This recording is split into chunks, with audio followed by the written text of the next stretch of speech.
Yes, what I want to start by talking about, and this is what fascinates me about the music you make, is you started out more post-rock kind of space, and taking that kind of more left field musical thinking and applying it to pop music.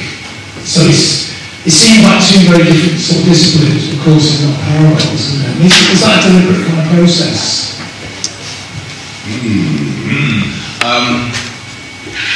I think we give different answers to that question. It wasn't deliberate, but I was sort of conscious of.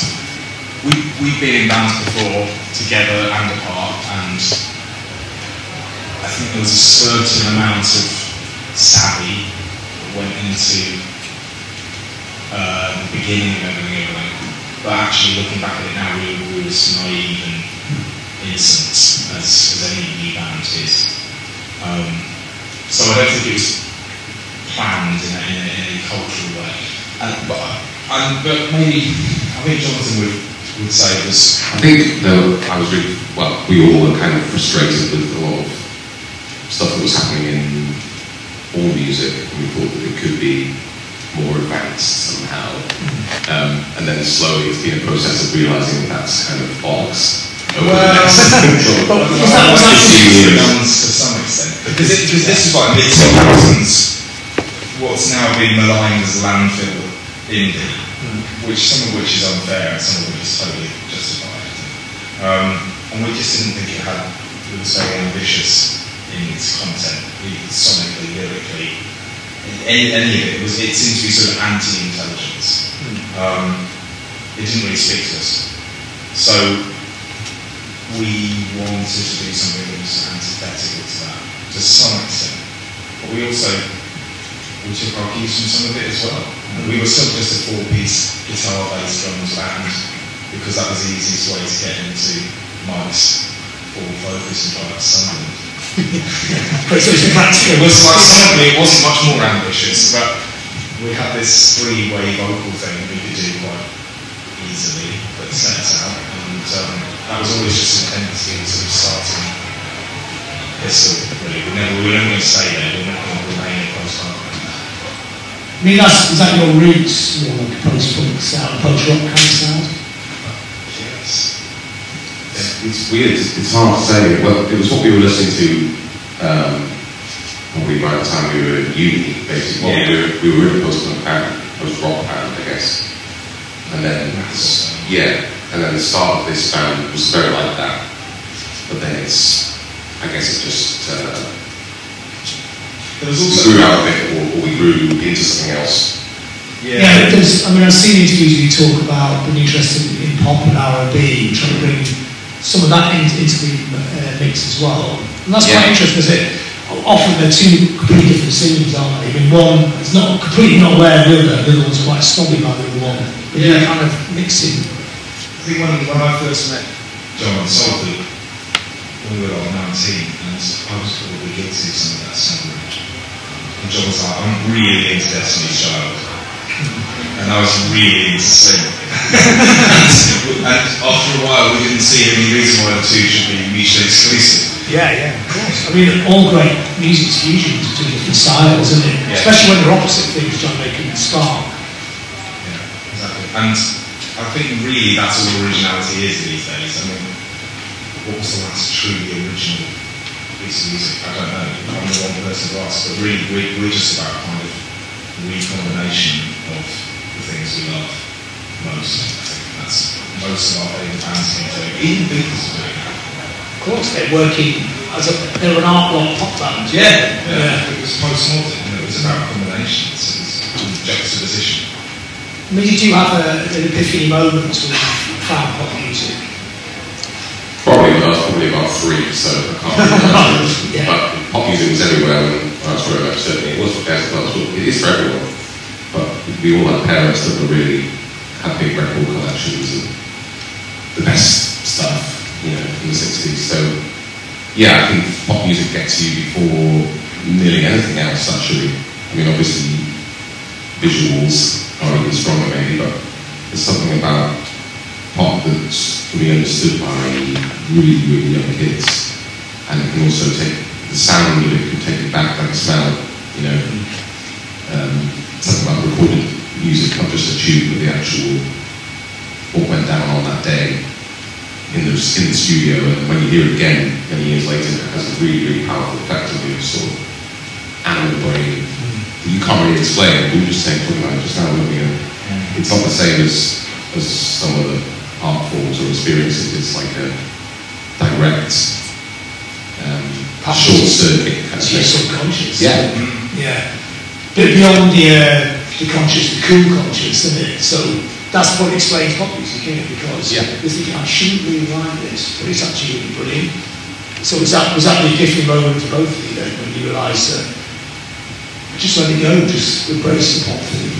I think actually being a musicologist is kind of part of that, because I've probably been a kind of instrumentalist snob in my teens, and it helped me kind of set myself apart as a subculture entity at school, which is kind of important sometimes to be other and to want to belong to something outside of the mainstream.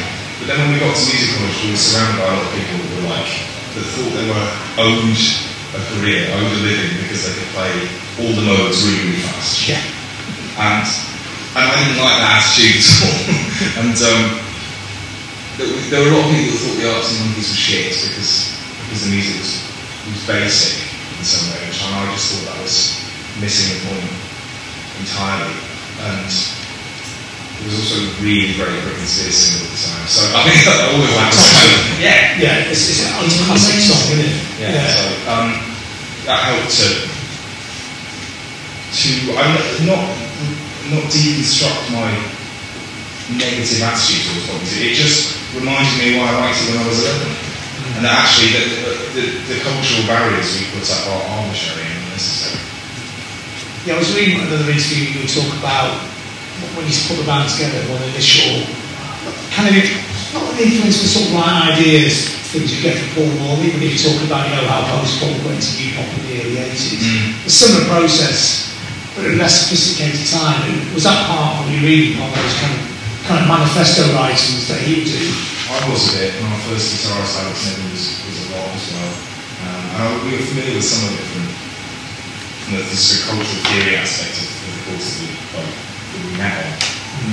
So, and I read a lot of your stuff at that time as well. I still really like that. That's something I still like to read. To sort of the semiotics of popular culture is something fascinating. But equally, I still wanted to keep John separate from all that because he was the songwriter, and there's something more chaste and sacred about that. Yeah, less theory, more practical. Right, bang. I mean, what were you, as the songwriter, what were you getting from pop music? I mean, the obvious thing would be, we got, of course, melody, but there's more to it than that, isn't there? We were talking about this before, some of the rhythms that pop records use are far more complex and bizarre than what Slim would use, aren't they? This is the irony of it, isn't it? That pop music can actually be accidentally more avant-garde than avant-garde music. Yeah, I think there's definitely something to be said for the attitude that pop is sort of made with, quite often, made by people who maybe haven't had loads of musical education or don't really care about the rules that we learned, or that lots of people learned. And sometimes magical things happen when you're making art without really knowing what you're doing or what the rules are, or breaking the rules, or knowing the rules and then breaking half of them, keeping the really important ones like, the home chord or whatever.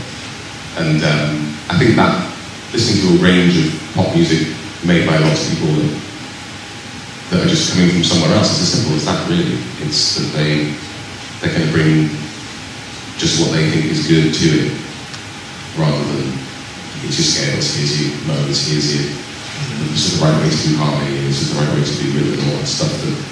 Not that there is music like I'm describing, there isn't. I mean, it'd be terrible if there was, but there's definitely, you can sort of be overeducated in an art form and then be exposed to something that's completely wild and find that way more exciting. I think that's why I enjoy pop so much. Having said that, loads of pop is incredibly formulaic and follows every rule to it. We can't learn stuff, but it's like that. But anything that kind of floats to the surface in our experience, this probably deserves to have done so. There was a great piece I read online about, because this is the thing, I think loads of pop is technically and theoretically actually incredibly complex and clever, more so than lots of serious rock music is. And there was a great piece I read online about Teenage Dreams by Casey. Yeah, I read that.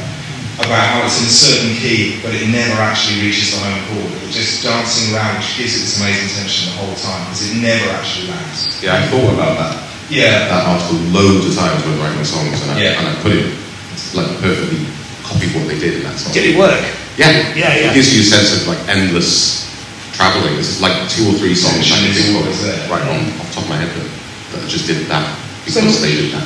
So by doing a music course, you learned all the rules, so you kind of have to unlearn them or play around with them. I mean, sometimes you use the rules, sometimes you deliberately deconstruct the rules. Is this kind of what you do with everything? It is, but we don't probably think about it in that way. But I think at least not all of us do. Yeah, there's also the combination of us that makes stuff happen. So it's kind of like a push and pull. If you feel like something is too predictable, then maybe invite some kind of destruction of it. You know, don't do what's expected, or likewise, if it's just too mental, then you've got to bring some order to it. And those kind of decisions are being made all the time. But we wouldn't really sit down and kind of go, right, this is all this, it would just sort of happen. And if it didn't happen, then we would probably just leave it. It would be, that song's a bit boring, or that one's just a bit too uncomfortable, or whatever. I mean, how does the creative process work? I guess, are you covering up most of the material, but the band, everyone kicks it around?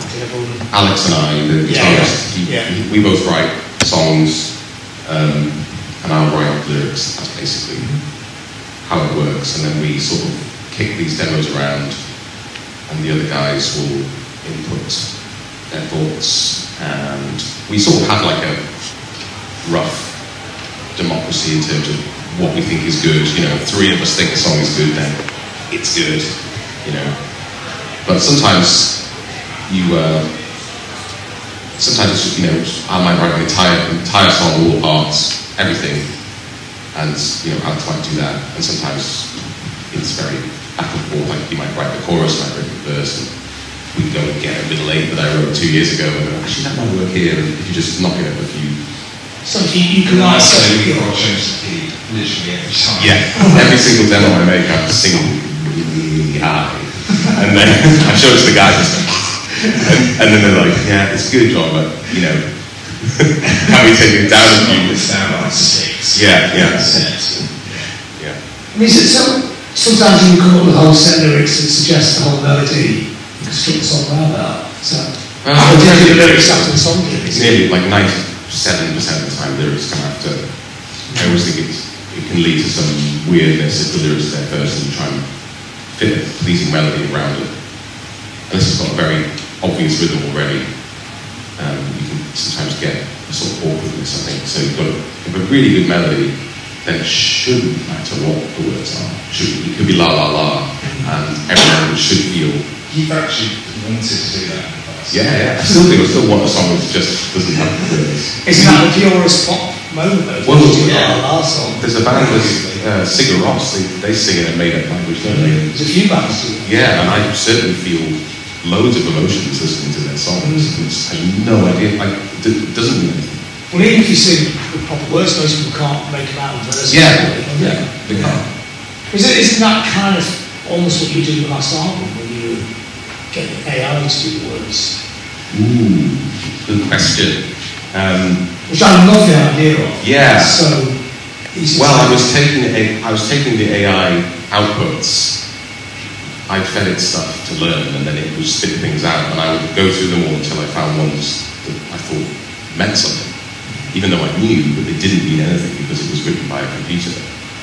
But if I found some meaning in that line, then I'm pretty sure someone out there is going to as well. And if I don't tell anyone what's meaning, what's in, then it creates this amazing feeling where they're ascribing meaning to something that a computer made up, and then sometimes dismissing lines that are straight from my soul. It's going, oh, that just sounds like AI, So suddenly you couldn't trust anything that I was saying because I'd said some of this is not written by a human. And yet people would come up to me and said, oh, that song, that line, that song is so amazing, and And I think no one wrote that. It's amazing. It's almost like a 21st century version of what David Bowie did with the Burroughs cut-up technique. And it works, doesn't it? We work with it and we did it. That was one of the first things we talked about when John suggested it. But yeah, this is great. Because after 6 hours, you've got to find almost arbitrary processes to kick you out of the comfort zone, just to push you off in a different direction.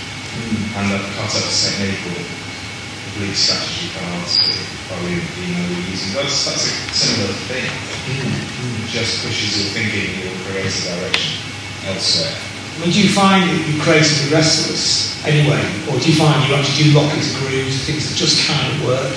So you have to throw a curveball in. Yeah, I think it is towards the latter. I think it has to be for any artist really, after 6 albums, that you probably are in danger of repeating yourself.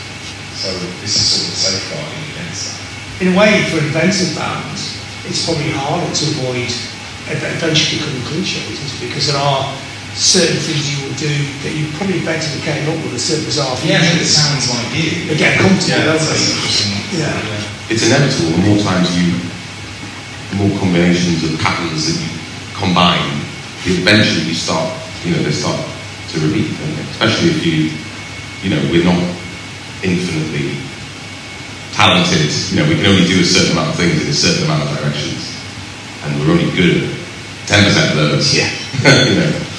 I say that you don't think about it a lot, and you deliberately deconstruct, etc. But it's a physical music, you dance to it, so it also works on a very sort of thinking about level as well, isn't it? And is that important? Yeah, that's become more and more important as we've gone on, I think. When we started, I would have said the most important thing in this song is probably the rhythm that we used or something like that. And then, we're still like that. And then it would be mid sort of career, I would say, it's the lyrics are absolutely the most important thing. I don't really care what the song's like. And now it's like, I can sing anything. I don't care what the rhythm is. I don't actually care what the production's like. I just want you to feel the same emotion as me when I wrote the song, which is a ridiculous thing to say, but that's kind of how I feel about it now. So in a way, with all the processes you've been employing, it's actually, the effect is getting more and more primal. Yeah, absolutely. More and more direct. Even though it's still quite complex what you're doing. You're trying to make the complex primal with the way. Every time we start a record, we're in this process right now, we've just put one out, and we're sort of thinking, I guess we're going to do another one at some point. I think to myself, I really just want to make an album with just drums and voices. And I've said it probably for the last 4. Yeah, obviously never happens. But every time, I guess I do 1 or 2 of them on each record. And it's because every time I sort of think about what do I really want, I think like, have I done everything I really want to do? It's like, no, I still want to do this thing. Because that is, I guess, the first music, and it's the deepest music. It's just sitting around hitting something and everyone shouting, basically, which sounds awesome to me. Oh, it's some really great records being made now. Yeah. But not enough. Yeah. Exactly. Because surely that's so great about pop. There's hardly anything in it, but it's so effective. It's a really effective drum pattern, great vocal, and some little noise repeating every 30 seconds in the middle of it all. That's been one of our big lessons to learn, is how to remove music from music. Came streaming out of our education and this, put it all in, and that's what our first record sounds like, obviously.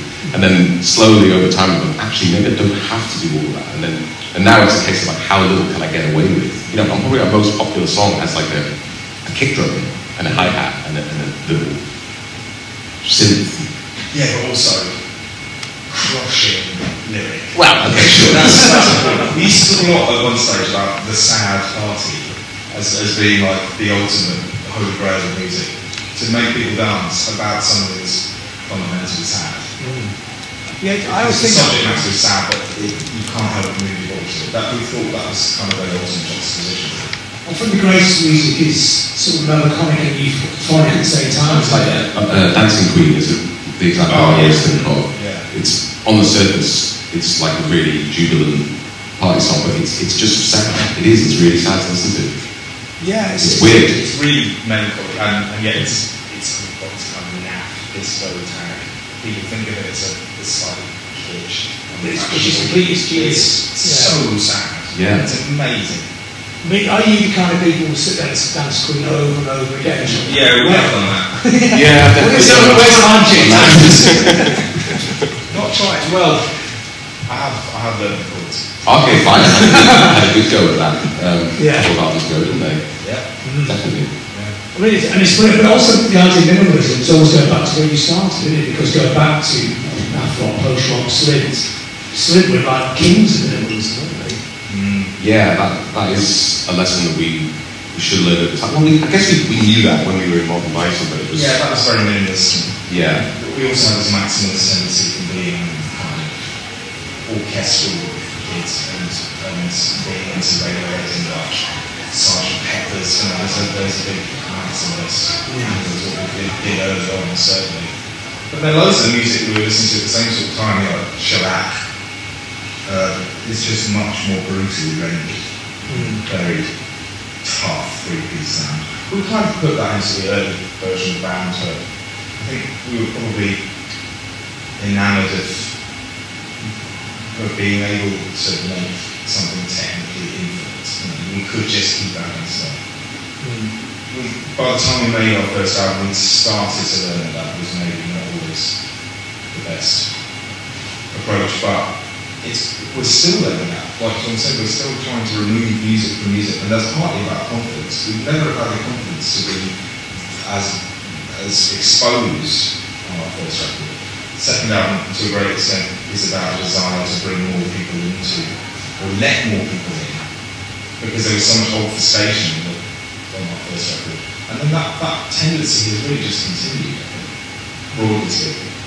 I mean, that idea of putting music to music must be quite difficult for you in a band. I mean, what if you end up with a song you can't actually play the whole song? It is, that happens all the Well, that time. happens. Can you play nothing? Can you play silence? It's an album where I can't recall an album where I played on every song. Oh, this one actually, and the last one. There's usually a song on every album which doesn't involve me in some way, or doesn't involve Mike, or I'll just sing it because it's just not needed. And that's fine. That's always sort of healthy bit of ego championing. But do you still feel part of that song? Yeah, totally, because it'll still be part of the decision making. Yeah. There'll be contributions in other ways. Sort of editorial contributions as well. That was cool because it's difficult. A lot of bands can't do that. A lot of people can't step out. No. It's like playing. You've got 2 notes. You don't like. You can play those. Yeah. It's a decision. It's a creative decision, isn't it? Yeah. And of course, when we play live, then there's a different sense of ownership of the songs anyway. And a different relationship with the songs all over again. We rehearsed a load of songs for the first time yesterday, but we've not played from our most recent record. And the way that they kind of fell was not at all how I expected it. Some that I thought were going to feel pretty successful in the live environment haven't quite clicked yet. Others that I thought were going to be a bit of a nightmare feel really good from the off. So you never know how that stuff's going to feel when you're actually... We have a strange situation, which might sound weird, in that we don't really play our songs before we record them now. Increasingly we demo them to a point where they sound really, really good, but they might have a drum machine on, for example. And then Mike will learn the drums, and then we'll go to the studio, he'll play the drums, and then we'll play all the other instruments over the top. And we've ended with a great song, but we've never actually played that together before. We've all played it individually. And we've all heard it 100 times, but... Is that to keep freshness? No, it's because we can't get together, because we've got families, and we live in different parts of the country, and we have a pandemic. All these things just mean that it's actually difficult to get in the same room and say, right, you play your bit, you play your bit, let's be a band. It's much easier to just keep sending demos to our phones and go, right, this is a good song, I guess I'll learn the drums now.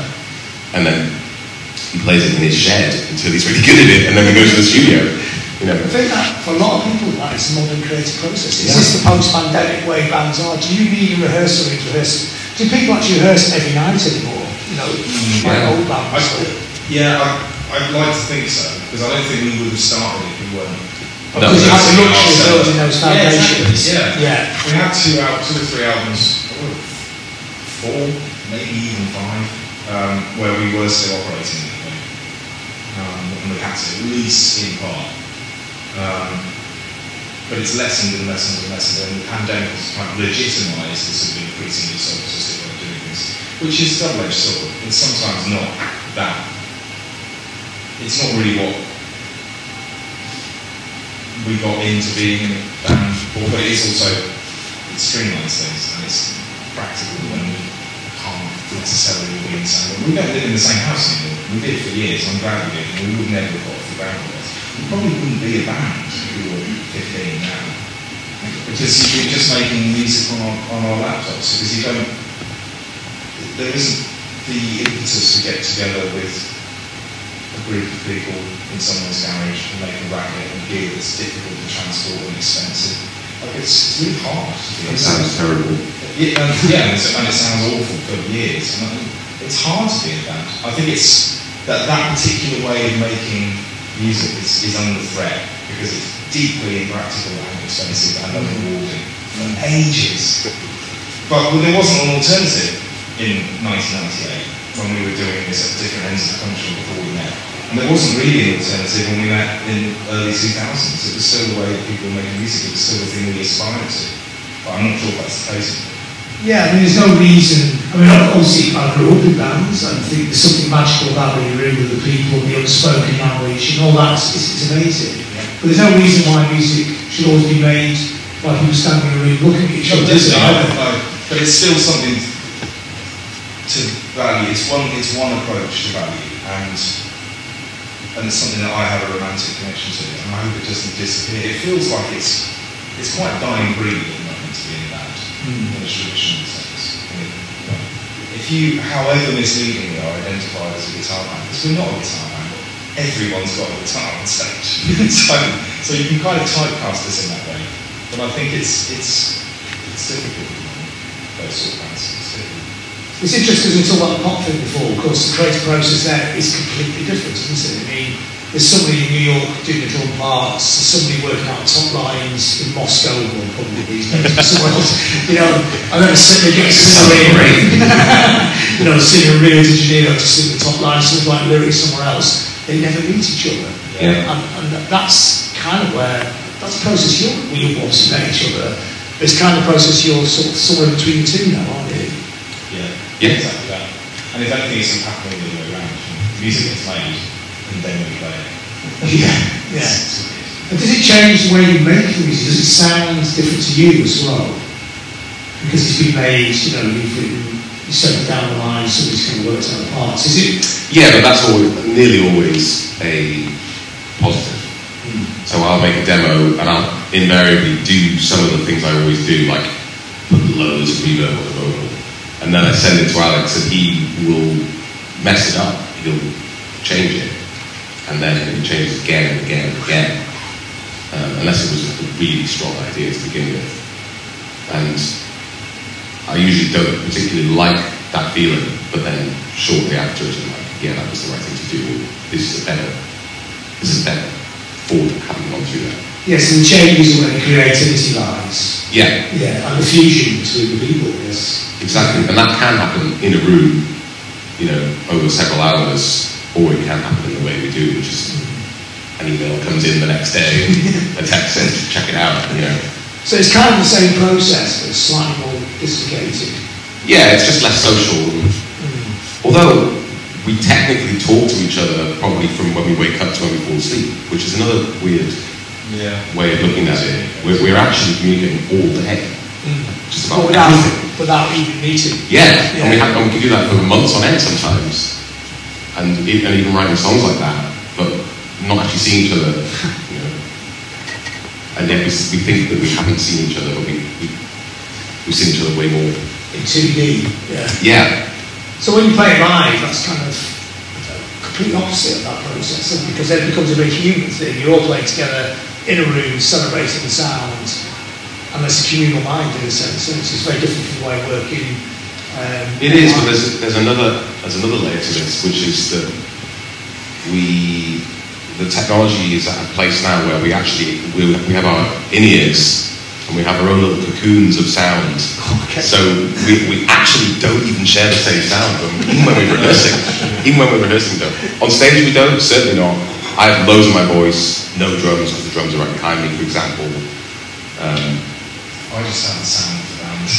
Yeah, this noise. I don't have his mic in my ears, so I can't even hear him sing. Sometimes I'll put a bit in, but usually I don't, and I don't have Alex singing in my ears either. So people are hearing us do this 3-part harmony, and I don't even know what those guys are doing, which is not saying it's good, but that is the only way where I find myself. Currently, basically. So yeah, we do get together, we do play live, and we have the sound together or whatever, but we kind of don't as well, which is weird. So in a way, you're almost 50% AI live as well.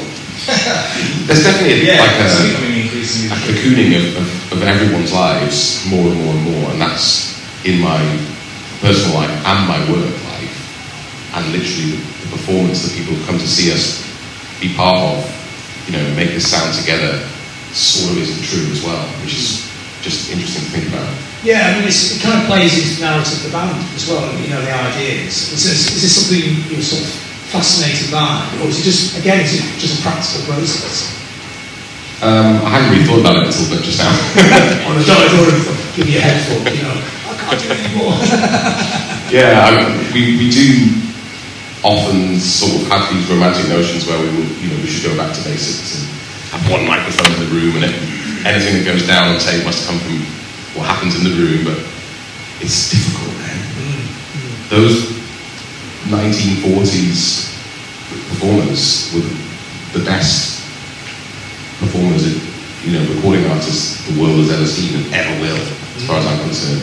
To make that kind of sound into one mic, it's amazing because it was about where they sat, how hard they played. They're actually mixing physically in their heads as they're doing it in one go. It's incredible, isn't it? Yeah. They're not dynamics, totally understanding the range of the instruments, which is, I guess it's just a different skill, isn't it? Yeah, they probably would be terrible at Ableton. And also with the band, it's kind of conceptual visually as well. It's a whole thing. I mean, was this all worked out? Or again, is it more just what looked good and felt good as you went along, or was there a process? It took a few years to work itself out, I think. And sort of, we were talking about this in an earlier panel, sort of groping around in the dark, trying to determine the boundaries of what is and isn't appropriate. And it coalesces over time, and it coalesces over the course of a few albums, realistically. But then after a while, you have this identity that snowballs and just has its own momentum. You can almost step outside of it, and sometimes you need to do that to preserve your own personal sanity. And it will keep moving without as well. And it's sort of self-perpetuating, but we still have to sort of fuel it. So I think that's it. I mean, is it like is it a band process, or is it like everybody in the band has a role? Someone writes songs, someone's got the visual aspect. Definitely. But everybody has input to all of the as well. And not every single song or every single video will have the same process. But a lot of it is, the way we dress and all that, like that was born out of a sort of anti-glamour sentiment. We just took it away by saying we're just going to wear these boys suits every night, and then developing it from there, because it just removed that one way of being perceived altogether. So and it also made us feel like we were doing sort of utilitarian job. Yeah, it's functional. Yeah. You're on a conveyor belt, like robots. Yeah. Yeah. Well, we were obviously willing to craft. Everything we did is something from Kraftwerk, basically. Kraftwerk, Devo's great mention. Kraftwerk is so far ahead of the game. I know. Yeah. Still amazed by that. Yeah, we still just sort of look at them and listen to them and just go, fuck's sake. How before we were born. And would you feel almost like playing guitars that you're clumsy? They strip it down just to be on keyboards and stare into space, which is so utterly minimal. One note each, quite a lot. Yeah, it's incredible, isn't it? Yeah. And I also I like that there's a lot of sort of humanity and naivety and humour, and they're still presented as a group. The best period of their careers, there's the same four guys, and they're presenting themselves in the way that the Beatles might have done. There's still a sense of camaraderie, the projection of the gag which is something that I've always been really attracted to. And all of my favourite bands put across something alongside the music that brings you into what they do. The gang you want to join. Being into a band's music is one thing, but being really interested in the people that constitute the band that made that music and the whole aesthetic world that they project, that will keep you there for the rest of your life. Like the music I will take to the grave was made by those groups. It is what's fascinating about them, because they on one level they stripped all that away, but it kind of to make it was even more amplified. The way they are so delicate. A lot of essays about that. And also the way they were ostensibly very robotic and cold, but actually very warm and had a funk to what they did. Yeah, they were really into James Brown. And, it was all really grooving. And also really into kind of. This is a different panel now. It's feeding in. They were really into Beach Boys because it sounded Californian and they wanted to do some sort of version of what was happening. Well, actually, it's actually on the panel in a sense because it's the idea they were playing with pop the underground at the same time. They were playing with the crowd rock thing, but adding pop and other music into it to make a different whole, which is exactly what you're doing, isn't it? Yeah, I think just having broad tastes in your listening habits will lead to that sort of thing. Is it an ongoing process? Do you still listen to stuff that's on the edge of your head, or unlikely sort of if this is coming from pop or other things? Or have you, it's inevitably to people that are older, there's things you're comfortable with and you stay in that place? Or is it you still, listeners? There's all those stories about when David Bowie got on tour, he would check everything out in every city he went to because he had, even though he didn't want to copy it, he had to know where everyone else was at. But is that something you do as well? I think I've always sort of been a bit unaware of what's going on, and I think that might be why we've not really ever been part of something. Or more often, I've kind of been against what I hear. So I listen to a lot of things and kind of go, that sucks. But obviously, I listen to lots of music I do like. But I try to get into like 2 or 3 bands a year, a lot, new bands. And so I'm always latching on to like one thing I think is good, and I go, right, that's really, really good, even if it maybe isn't. The rabbit hole. Yeah, just to sort of fill that part of me. But really, I don't know what I listen to anymore. But I've kind of always been like that. So, Jeremy, do you immerse yourself in pop culture? Or is it the same thing? I do, but I find I have to almost arbitrarily force myself to listen to new stuff, and if it catches me in the right way, then I will do the deep dive on it. Yeah. But it's harder and harder. I think that your receptors as you get older, I think, are less well attuned actually. As you're getting older, you're sort of slipping outside of the half-life of pop cultural events. You're sort of on the periphery of that. So keeping myself there is hard, but I do try to. And I listen to a lot of young bands. It's every now and then, and realistically it's every few years these days, something will really captivate me, and I'll get really close to that music and the people that made it in the way that I did with the Smiths or Crackle or Blur or whatever I was obsessed with as a teenager. It's less and less. I often think to myself that there's more music probably made in 1988, say, than I could listen to in my life. And then, that's only got worse, that particular problem. Yeah, there's even more like now, isn't it? Yeah, there's like 10,000 songs a day go on to Spotify, something unbelievable. So you could live a million lifetimes and not listen to all the music from the last 5 years. So I kind of feel like I could listen to something new, but, something that came out in 1974 is technically new to me. Because you've not heard it before. Yeah, especially if it was something that wasn't particularly popular. So it wasn't part of a scene that lived and died then and is out of date. Or even if it has, that's 50 years ago. So kids these days are not going to have a clue what that is anyway. So I guess I don't feel too bad about not listening to something from 2022, but I try and hear something that I don't know if I can. Yeah, that's the best way of putting it. I mean, for a band that prides itself on this innovation and working within the context of pop, do you dread that thing where you become a vintage band? Because it's occurred that every band, you have a few hits, if you're lucky, and then you get 30 years to play those few hits, and you always start with gigs, which is great. I don't blame them for doing that, but there's a creative restlessness about what you do. Is that something? Well, we haven't got any choice because we haven't had the hits. So. Well, yeah, last album's number 4, as we were talking about. Yeah. Brian May always says that Queen's longevity was down to the fact that they were never fashionable. And whenever I hear that quote, I think, you've got no fucking idea, mate. Deeply popular band. Yeah. But yeah, I think that's part of it actually, so that we've never really been part of the mainstream, and we've never really been part of the underground. We've lived in this sort of hinterland, and I think that actually has given us a certain longevity because it's hard to pin us down. People don't expect us to kind of blow up for some, for no reason. They don't expect us to kind of like fade because we never really were there. We've just always been sort of this slightly weird band that's quite accessible that no one really knows what to do with. Is that the perfect place to be?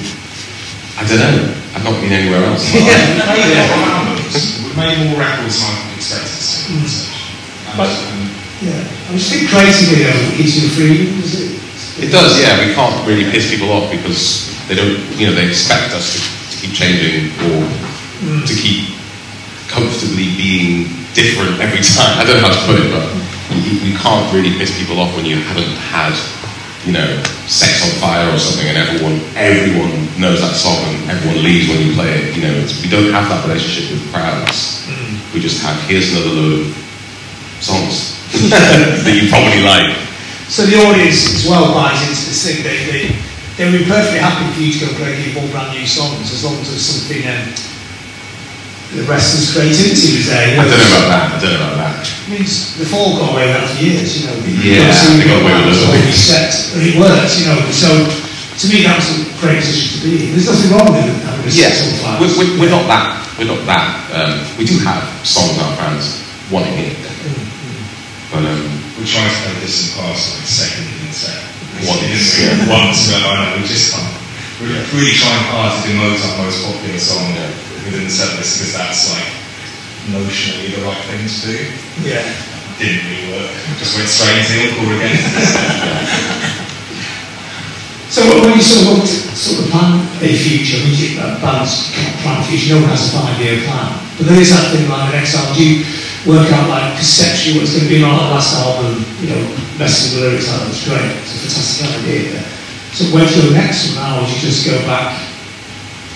Well, the previous record to the one that just came out, so Reanimator, we had a huge run up to, and I had this really, really, really, really high concept thing all about this obscure thing about having your brain split in two. And conversely, Raw Day and Feel, the one that just came out, was really, really, really, really swiftly done. The whole thing was done in 3 months. And I think that's a better record. So I don't know if going into it with a concept is even a good thing. So I probably won't even try and have one.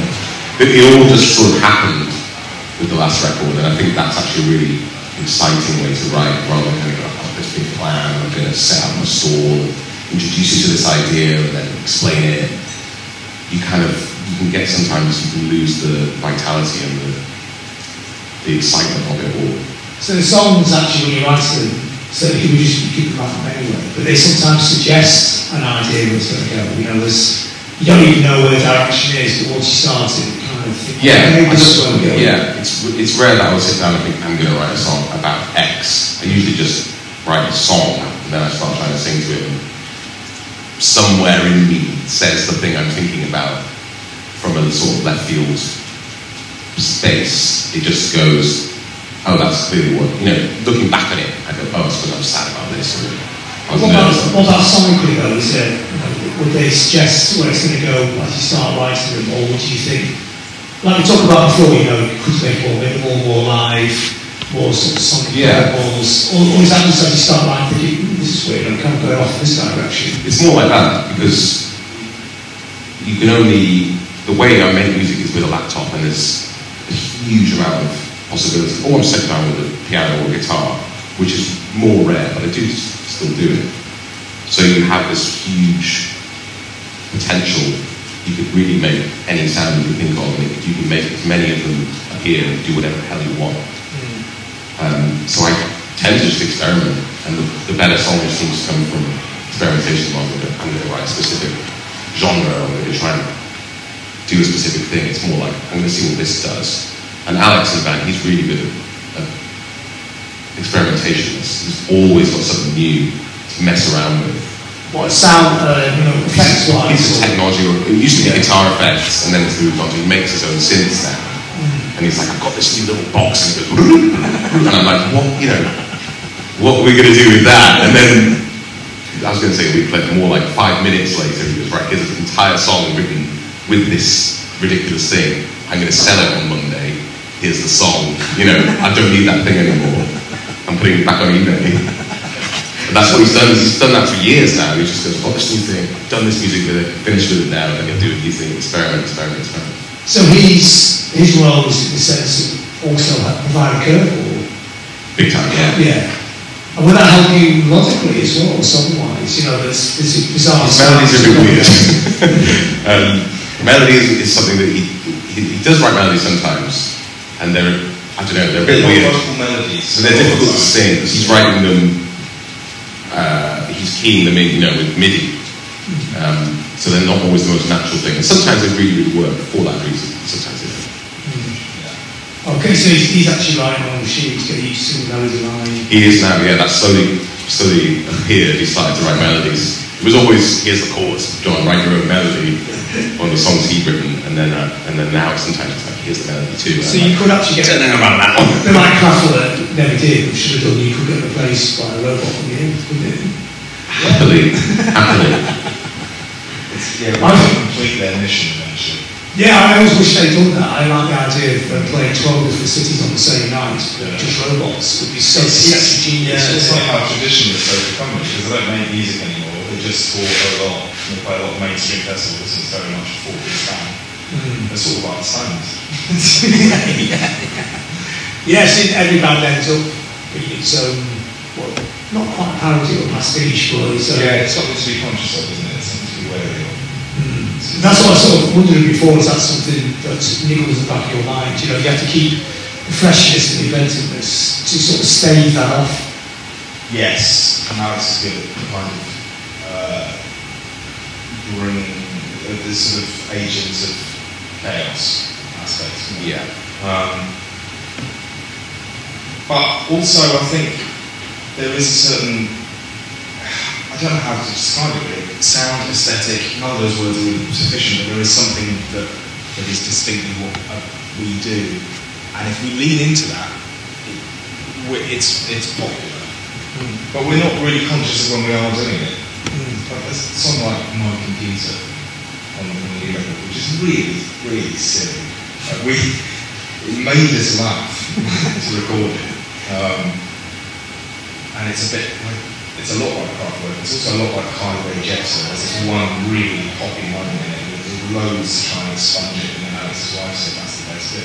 Keep that in. So, and it's proven to be quite popular, I think, with the fans, because there's a sense of us not really trying too hard, and it's also it suits us in a weird way. So you still, even to this day, have the internal debate about Slint versus not in those terms, but yeah, essentially the same tensions are there. Yeah. So even though you've embraced pop, there's moments of just too pop to embrace. Sometimes moments that feel too sugary to us. Quite often they'll end up staying because they're actually very sugar's nice, isn't it? Sweets are nice. Yeah, it stands out against the sour parts. Yeah, that's what I think. It could, in the context, it's completely different. Yeah. I think also I'm quite proud of the fact that there is like a backstreet version of what we do. There's a high street version of what we do, the sort of singles version of the band. There's the kind of mid-way, a lot of the other tracks, but there's also like this unwritten history of quite well-crafted, but basically quite sad music. But there's usually a couple of moments like that on every album. Some albums lean into that more heavily than others.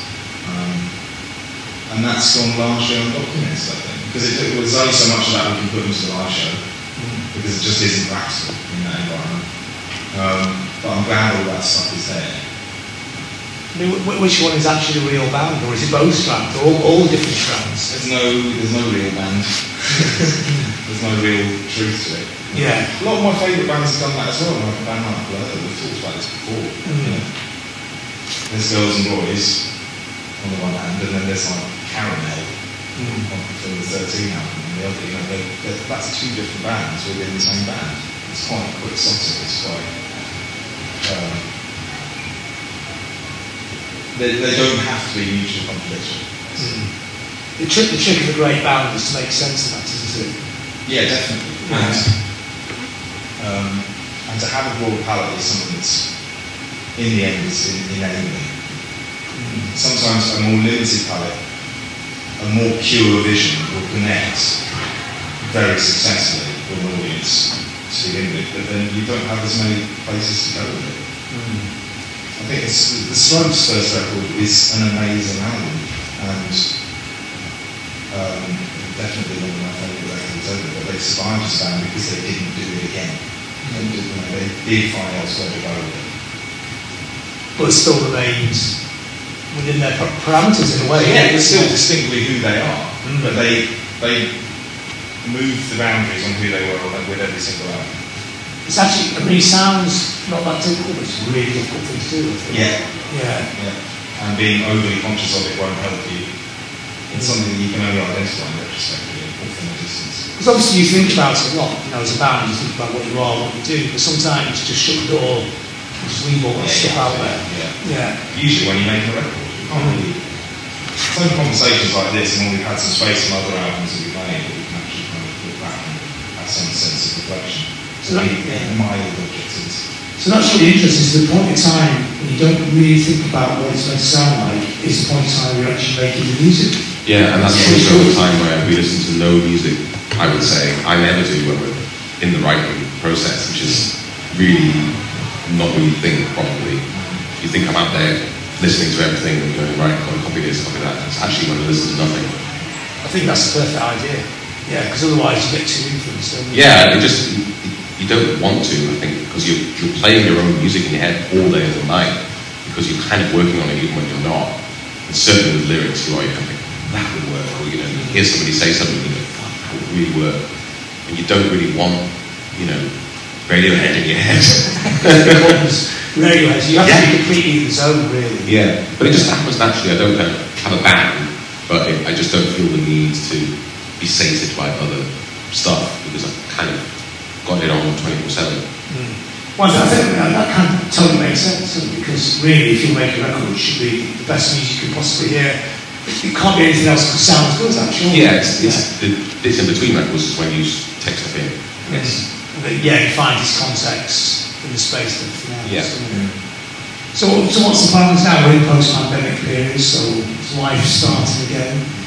We've got lots of touring next month, especially in loads, doing one of the Revive Live tours that Dave mentioned earlier, and which will be great because we're in much smaller rooms than we've been in for a long time, like this, and